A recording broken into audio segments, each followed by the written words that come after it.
जनतेने मला 10 दिवसाच्या कामाचा मोबदला मला जनतेनं अतिशय पैशासारखा मोबदला लोकांनी मताशी दिला मला.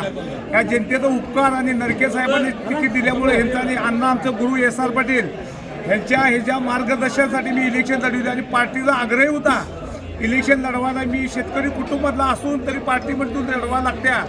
नरके साहेबांनी अण्णांनी रात्रीचा जोर ठेवून मला तिकीट माझं फिक्स केलं. तिकीट फिक्स केला त्या जनतेनं मला भरभरून 1000 मतांनी निवडून दिलं आहे. की जनतेचा उपकार मी कधीही विसरणार नाही. जय हिंद, जय महाराष्ट्र. हे चांगल्या मताधिक्याने विजय झालेले आहे. हा सांघिक विजय हा सर्व तरुण मुलांनी हातात घेतलेला विजय आहे.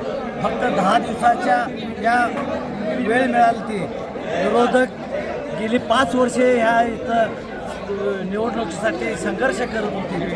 तरी पण हा विजय हा बापूच्या कामामुळं पार्टीच्या सर्व तरुण मंडळांनी जे घेतलेलं कष्ट आहे त्याचा हा विजय आहे.